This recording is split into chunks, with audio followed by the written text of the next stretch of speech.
बोल जयकारा बोल मेरे श्री गुरु महाराज की जय। सौभाग्यशाली गुरुमुखो आनंद कंद सचेदानंद घन श्री सद्गुरु दाता दयाल जी ने रूहानी सिंहासन पर विराजमान होने के पश्चात सोई मानवता को परमार्थ लाभ करवाने हेतु चाहों और स्थान स्थान पर जाकर भक्ति और नाम की अविरल धारा बहा दी, जिसमें मंजन कर हजारों लाखों जीव मानव जन्म के उद्देश्य को जानकर लक्ष्य प्राप्ति की ओर अग्रसर हुए।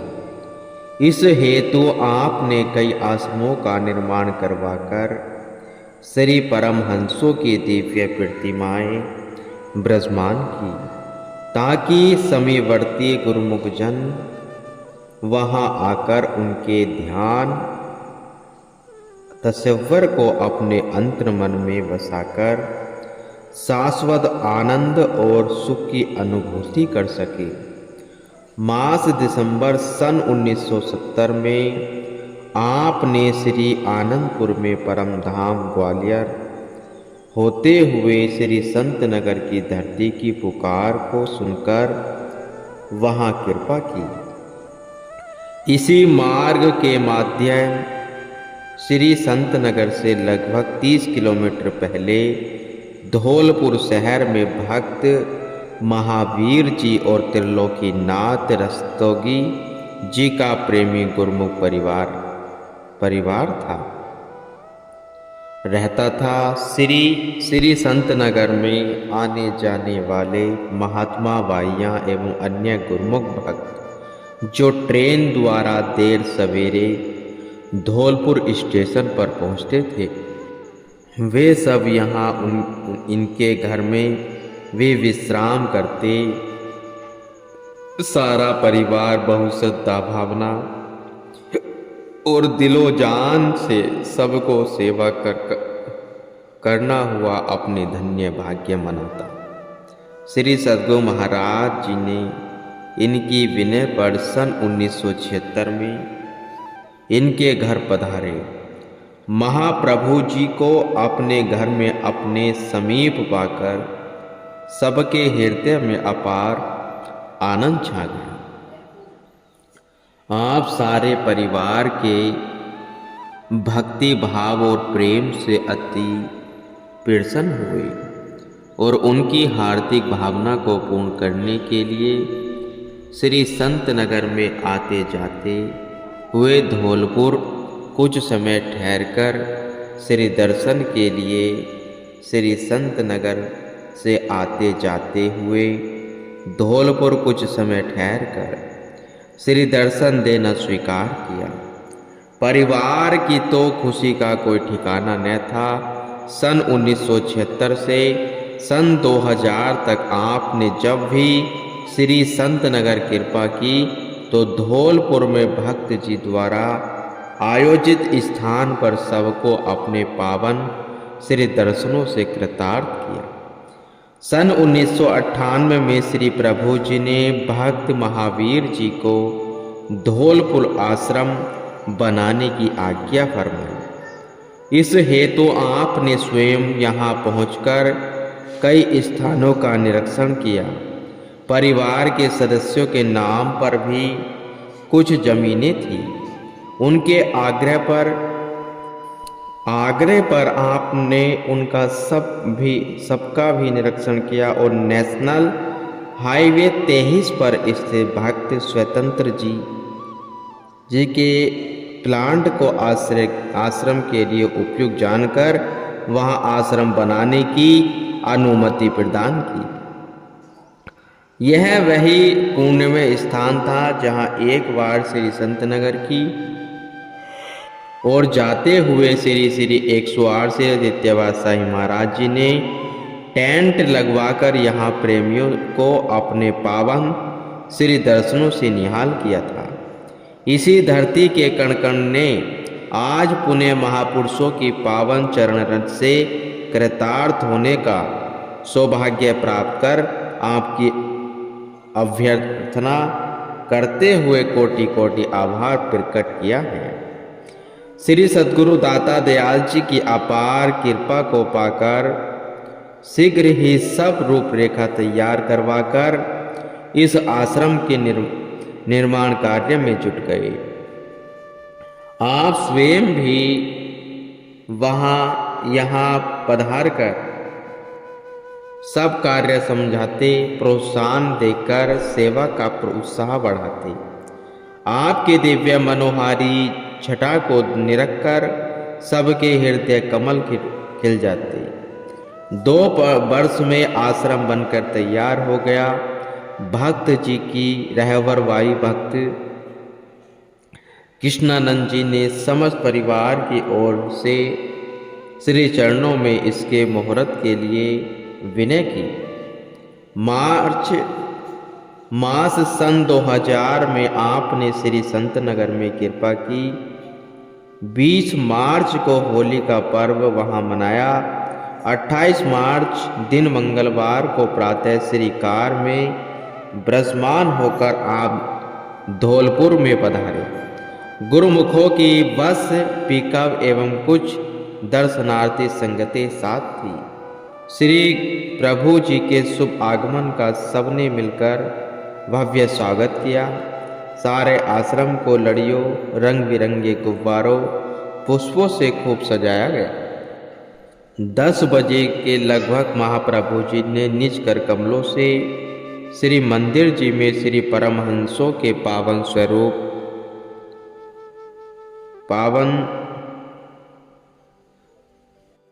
स्वरूप सुंदर सिंहासन पर विराजमान किए। हार पहनाकर उन्हें केसर तिलक से सुशोभित किया। श्री आरती पूजा का कार्यक्रम हुआ। आपने पावन वचनों की अमृत वृष्टि करते हुए फरमाया, गुरुमुखों, संसार में कोई भी जीव हो, कीमती या दुर्लभ वस्तु प्राप्त करके अपने आप को भाग्यशाली समझता है कि मेरे पास बहुत कीमती चीज है। वह कीमती चीज कौन सी है होगी? धन होगा, पदार्थ होंगे या हीरे रत्न जवाहरात होंगे। इससे बढ़कर कीमती चीज और न तो चीज और तो नहीं है दुनिया में। मगर महापुरुषों ने इसको दुर्लभ वस्तु नहीं कहा है। जो कीमती वस्तु, दुर्लभ वस्तु संसार में भी है, इंसान को सुख दे और जब संसार से यात्रा पूरी करके जाए तो परलोक में भी सुख दे, तो वही कौन सी चीज है? गोस्वामी तुलसीदास जी ने भी फरमाया है, असन वसन सुत नारी सुख, सब कहू के होए, संत समागम राम धन, तुलसी दुर्लभ होए। जिस स्त्री, पुत्र, धन पदार्थ को यह कीमती या दुर्लभ चीज समझता है, वह कुदरत ने प्राध्याय अनुसार सबको दिया है। मगर दुर्लभ वस्तु कौन सी है? संत समागम और हरि कथा, संतों की संगति और मालिक की भजन बंदगी में ही दुर्लभ है। यह जिसको मिल गई तो समझो उसके जैसा भाग्यशाली दुनिया में कोई नहीं है। वास्तव में भाग्यशाली वही है जिसे सत्पुरुषों की संगति मिल जाती है। आप दिल में अंदाजा लगाओ कि आप उसे सत्संग में बैठे हो जिसकी आप लोगों को जन्म जन्मांतरों से चाहना थी कि कब सत्पुरुषों से मिलन हो और वह दात मिले जिससे मालिक की भक्ति में चित्त लगे और अपने जीवन को सार्थक कर सके। आप गुरुमुखों को वह भाग्यशाली अवसर मिल गया है। अब आपका यह फर्ज हो जाता है कि जैसा सुनहरी अवसर मिला है, इससे वैसा ही दुर्लभ और कीमती लाभ उठाना है। वह क्या है? मालिक की भक्ति में चित्त लगाकर सेवा, सत्संग, श्री आरती पूजन में अपना वक्त देकर इस समय को पूरी तरह से सफल बनाना है। समय से पूरा कार्य लेना है। समय की पूरी कदर करनी है। यदि समय हाथ से चला गया तो इंसान आखिर में फिर पछताता ही रहेगा, परंतु हाथ पल्ले कुछ नहीं पड़ेगा। समय की कीमती चीज है, दुनिया में इसी से सब कुछ प्राप्त किया जा सकता है।